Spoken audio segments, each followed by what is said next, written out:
بہنوں سے، ماں باپ سے، پڑوسیوں سے۔ اور صحیح بات تو یہ ہے کہ اپنے آپ کو بھی صحیح نہیں چلا پاتا، اپنے آپ پر بھی قابو نہیں رکھ پاتا، نہ اپنے غصے پر، نہ اپنی خوشی پر، نہ اپنی طاقت پر، نہ اپنی مالداری پر، نہ اپنے علم پر، نہ اپنے خاندان پر۔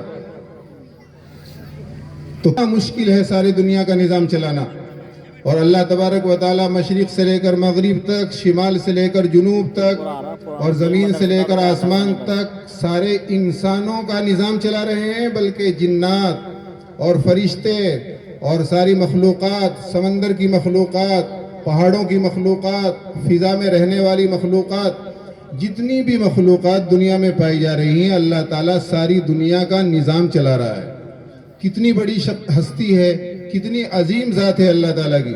اور ظاہر قیوم جو ساری دنیا کا نظام سنبھالنے والا ہو، ساری دنیا کا نظام چلانے والا ہو، نہ ایسا کوئی کل تھا اور نہ آج نہ قیامت تک ہو سکے گا۔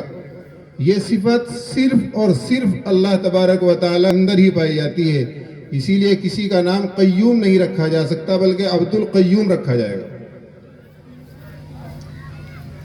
تیسری صفت، یہ چار مین صفات ہیں۔ تیسری صفت ہے علم۔ علم در حقیقت اللہ تعالیٰ کی صفت ہے۔ ہم لوگوں کو جو تھوڑا بہت علم ہے وہ تو جھلک ہے۔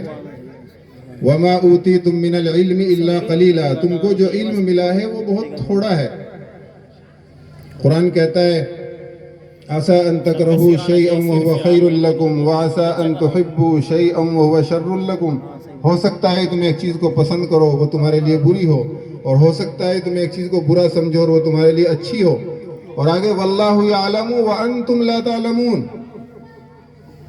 اللہ تعالیٰ جانتا ہے خیر کو، بھلائی کو، آگے کے حالات کو، نتائج کو، فوائد کو، نقصانات کو۔ وَأَنْتُمْ لَا تَعْلَمُونَ، تم نہیں جانتے، تم کچھ نہیں جانتے، نہ فائدے کا پتہ، نہ نقصان کا پتہ، نہ انجام کا پتہ، نہ حالات کا پتہ۔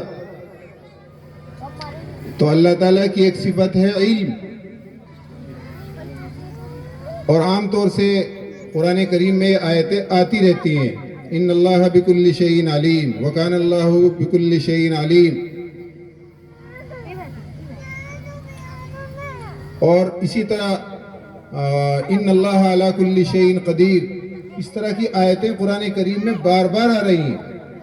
تو جو لوگ قرآن کریم کا معنی مطلب نہیں سمجھتے، عربی نہیں جانتے، ان کا تو ذکر ہی کچھ نہیں۔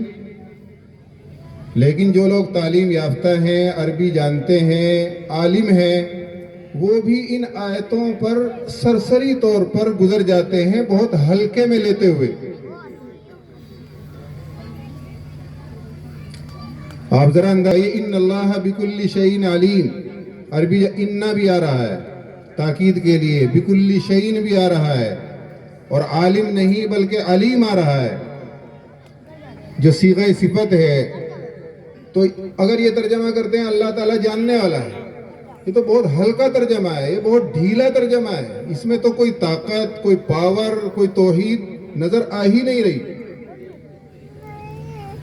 ان اللہ بکل شیء علیم، یہ بات یقینی ہے، حق ہے کہ اللہ تعالیٰ ہر چیز کو مکمل طور پر جاننے والا ہے۔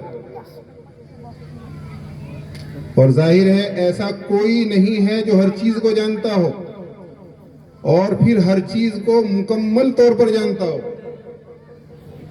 ایسی ذات اللہ تعالیٰ کے علاوہ کسی کی نہ تھی اور نہ ہے اور نہ قیامت تک ہو سکے گی۔ سائنس بڑھتا رہے گا، تکنیک آگے بڑھتی رہے گی، تعلیم بہت بڑھتی رہے گی، انکشافات بڑھتے رہیں گے، تجربات بڑھتے رہیں گے، ایجادات بڑھتی رہیں گی، طرح طرح کے مشینیں ایجاد ہو جائیں گی۔ ہو سکتا ہے لوگ اپنی تعلیم اور اپنی سائنس اور اپنی تکنیک کی وجہ سے 100% چیزوں میں سے 10 کا پتہ لگا لیں، ہو سکتا ہے 20 کا لگا لیں، اور آگے بڑھیں تو 30 کا لگا لیں، اور آئے تو 40 کا پتہ لگا لیں، لیکن ایسا قیامت تک نہیں ہو سکتا کہ دنیا کی ہر چیز کا کوئی پتہ لگا لے۔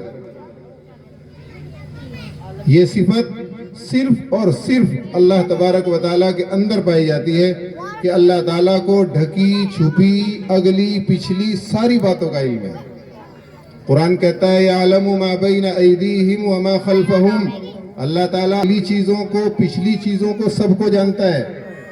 انہ یعلم السر واخفی، اللہ تعالیٰ ان چیزوں کو بھی جانتا ہے جو پوشیدہ ہیں اور ان چیزوں کو بھی جانتا ہے جو آدمی کے سینے میں ہیں، جن کو ظاہر ہی نہیں کیا کسی کے سامنے.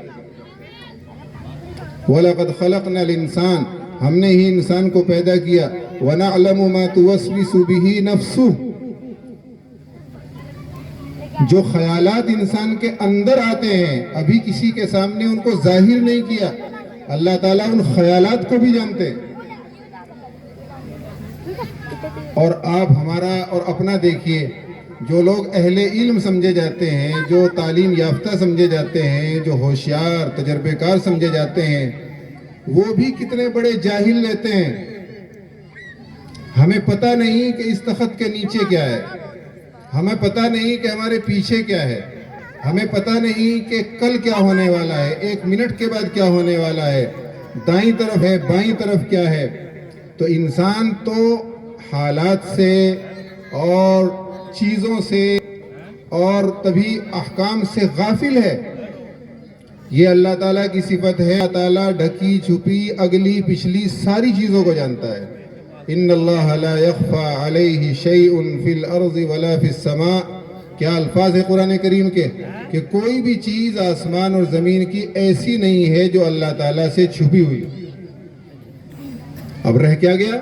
جب آسمان کی اور زمین کی کوئی چیز اللہ تعالیٰ سے چھپی ہوئی نہیں ہے، یعنی اللہ تعالیٰ کو آسمان کی، زمین کی، پہاڑوں کی، سمندروں کی، ہر چیز کا پورا علم حاصل ہے. یہ ہے اللہ تعالیٰ کی صفت، علم. اور ایک صفت ہے اللہ تعالیٰ کی قدرت. اللہ تعالیٰ کو ہر چیز پر قدرت ہے اور ہر چیز پر پوری قدرت ہے. اگر یہ کہا جائے قدرت کا مسئلہ، تو تھوڑی بہت قدرت تو ہوتی ہے. ایک آدمی کو ایک آدمی کے پٹائی کرنے پر قدرت ہے، عہدے سے ہٹانے پر قدرت ہے، کسی کو سزا دینے پر قدرت ہے، کسی زمین پر قبضہ کرنے پر قدرت ہے. تو تھوڑی بہت قدرت تو سبھی کو حاصل ہوتی ہے، تھوڑی بہت جانکاری اور علم تو سبھی کو حاصل ہوتا ہے. لیکن ہر چیز پر پوری قدرت، کہ اللہ تعالیٰ اگر پروا ہوا چلانا چاہے تو وہ چلا دے، پچھوا ہوا چلانا چاہے تو وہ چلا دے. اللہ تعالیٰ بارش برسانا چاہے تو برسا دے اور روکنا چاہے تو روک لے. اور اللہ تعالیٰ زلزلہ بھیجنا چاہے تو بھیج دے اور روکنا چاہے تو روک لے. اور اللہ تعالیٰ عالم کے یہاں جاہل پیدا کر دے، جاہل کے یہاں عالم پیدا کر دے. اللہ تعالیٰ کافر کے یہاں مومن پیدا دے اور مومن کے یہاں کافر پیدا کر دے. اور اللہ تعالیٰ ایک ایسے آدمی کو جو موت کے منہ میں جا رہا ہے، مرنے کے بالکل قریب ہے، اور ڈاکٹروں نے اسے لاجواب کر دیا ہے، اللہ تعالیٰ اسے زندگی دے دے. تو اللہ تعالیٰ کو ہر چیز پر پوری قدرت ہے. قرآن کریم میں بار بار یہ بات آ رہی ہے، ان اللہ علی کل شیء قدیر. یہاں بھی میں یہی بتانا چاہتا ہوں کہ ان آ رہا ہے اور قدیر آ رہا ہے، قادر نہیں، کہ اللہ تعالیٰ کو ہر چیز پر پوری قدرت حاصل ہے.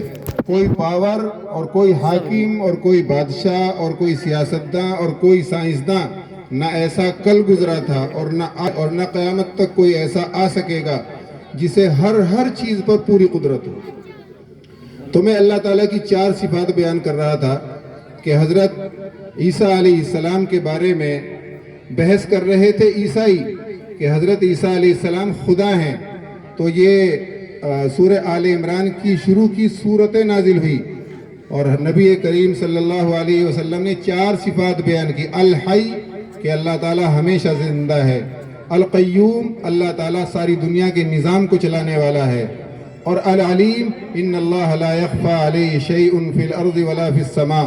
اور القدیر، هو الذی یصورکم فی الارحام کیف یشاء. تو یہ 4 صفات ہیں، الحی اور القیوم اور العلیم اور القدیر. اللہ تعالیٰ کی صفات تو بہت ساری ہیں، مگر یہ 4 بڑی صفات ہیں. یہ صفات اللہ تعالیٰ کے علاوہ نہ کسی میں پائی جاتی تھی، نہ پائی جاتی ہیں، نہ قیامت تک پائی جا سکیں گی. جب اللہ تعالیٰ کی ایسی صفات ہیں اور اللہ تعالیٰ کے ایسے کمالات ہیں، پھر بھی آدمی اللہ تعالیٰ سے نہ ڈرے، پھر بھی آدمی اللہ سے محبت نہ کرے، پھر بھی آدمی اللہ تعالیٰ کے سامنے سر نہ جھکائے، پھر بھی آدمی اللہ تعالیٰ کی اطاعت نہ کرے اور دوسری چھوٹی چھوٹی طاقتوں سے اور چھوٹی چھوٹی بادشاہتوں سے اور چھوٹے چھوٹے حاکموں سے اور چھوٹے چھوٹے عہدے داروں سے ڈرتا رہے اور ان کے سامنے گھٹنے ٹیکتا رہے اور ان کو سجدہ کرتا رہے اور انہی کے گن گاتا رہے اور ان کی پاور اور ان کی بڑائی کے تذکرے کرتا رہے اور اللہ تعالیٰ کی ذات اور صفات اور کمالات کو بھولا رہے، تو اس سے زیادہ بے وفا اور اس سے زیادہ نمک حرام کون ہو سکتا ہے کہ اللہ ہی کا کھاتا ہے، اللہ ہی کے آسمان کے نیچے رہتا ہے، اللہ ہی کی زمین پر رہتا ہے، اسی کے سورج کی روشنی سے فائدہ اٹھاتا ہے، اسی کی چاند کی روشنی سے فائدہ اٹھاتا ہے، اسی کی ہوا میں سانس لیتا ہے، اسی کا پیدا کیا ہوا پانی پیتا ہے، اسی کے پیدا کیے ہوئے پھل اور سبزی اور آٹا اور چاول کھاتا ہے اور اسی کی دی ہوئی زندگی گزارتا ہے، اسی کی دی ہوئی آنکھوں سے دیکھتا ہے، اسی کے دیے ہوئے کانوں سے سنتا ہے، اسی کے دیے ہوئے ہاتھوں سے پکڑتا ہے، اسی کے دیے ہوئے پیروں سے چلتا ہے اور اسی کی طاقت سے سانس لیتا ہے، بولتا ہے، سب کچھ اسی کی نعمتوں کا استعمال کرتا ہے اور پھر بھی اللہ کے سامنے سر نہ جھکائے، اللہ کی طاقت کے گن نہ گاوے، پھر بھی غیر اللہ ہی کے سامنے سر جھکاتا رہے، تو اس سے بڑا ظالم اور اس سے بڑا بے وفا اور اس سے بڑا نمک حرام کون ہو سکتا ہے؟ تو ضرورت ہے اس بات کی کہ ہم اللہ تعالیٰ کی ذات اور اللہ تعالیٰ کی صفات اور کمالات کو سمجھیں۔ میں یہ تذکرہ کر رہا تھا، اپنی بات ختم کر رہا ہوں، کہ مسلمانوں کی سب سے بڑی دولت ہے قرآن کریم، اور قرآن کریم میں سب سے زیادہ ذکر ہے اللہ تعالیٰ کا کمالات کا، سب سے زیادہ اللہ تعالیٰ کا تعارف کرایا گیا، اور اللہ تعالیٰ کی صفات جو بہت ساری ہیں ان میں سے 4 صفات میں نے آپ کے سامنے بیان کی ہیں۔ مجھے امید ہے کہ سبھی حضرات ان صفات اور کمالات پر غور کر کے اللہ تعالیٰ سے اپنا تعلق بڑھائیں گے اور غیر اللہ سے تعلق اپنا گھٹائیں گے۔ آخر میں ایک بات اور کہنا چاہتا ہوں کہ ہمارا جو یہ علاقہ ہے مظفر نگر یا پوری پچھمی یو پی، پتہ نہیں میرا اندازہ صحیح ہے یا غلط ہے، علماء کرام بیٹھے ہیں وہ اصلاح فرما دیں گے، ایسا لگ رہا ہے کہ ہمارا پورا علاقہ پچھمی یو پی دن بدن محروم ہوتا جا رہا ہے ہر طرح کی تعلیم اور ہر طرح کے کمالات سے۔ دینی تعلیم میں بھی ہم دن بدن پیچھے چل رہے ہیں اور عصری تعلیم میں بھی ہم دن بدن پیچھے چل رہے ہیں، جبکہ آندھرا، مہاراشٹر، کرناٹک، ہندوستان ہی میں دوسرے صوبوں میں جائیے، وہاں کے لوگ اسکول کالج کی تعلیم میں بھی ہم سے آگے ہیں اور دینی تعلیم میں بھی ہم سے آگے ہیں، اور نظام اور سلیقہ اور سسٹم سے وہ چل رہے ہیں۔ اب یہ دیکھیے کہ ادھر جو انٹر کر رہا ہے یا جو ہائی اسکول کی تعلیم حاصل کر رہا ہے وہ ضرور قرآن بھی سیکھ رہا ہے، وہ ضرور اردو بھی سیکھ رہا ہے، وہ ضرور دینی معلومات بھی حاصل کر رہا ہے۔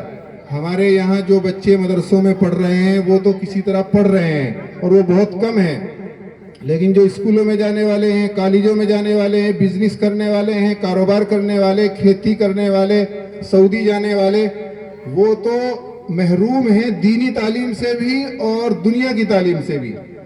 تو بڑے افسوس کی بات ہے، یہیں کاندھلا ہے، یہیں تھانہ بھون ہے، یہیں دیوبند ہے، یہیں سہارنپور ہے، یہیں چرتھاول ہے، یہیں پھلک ہے، یہیں بڑھانا ہے، یہیں کیرانہ ہے، اور یہیں دارالعلوم اور مظاہر سب کچھ یہی ہے۔ یہ علاقہ علم اور علماء کا گڑھ کہا جاتا تھا، اب شاید علم اور علماء کا گڑھ ہے، شاید اب یہ زیادہ مضبوطی کے ساتھ نہ کہا جا سکے۔ یہ علاقہ علم اور علماء کا جس طرح مضبوط گڑھ کہا جاتا تھا اب اس طرح نہیں کہا جا رہا ہے۔ اب دوسرے علاقے کے لوگ ہر طرح کی تعلیم میں ہم سے آگے بڑھے ہیں۔ آخر وجہ کیا ہو رہی ہے، اس پر ہمیں غور کرنے کی ضرورت ہے۔ اللہ تعالیٰ عمل کی توفیق عطا فرمائے۔ وآخر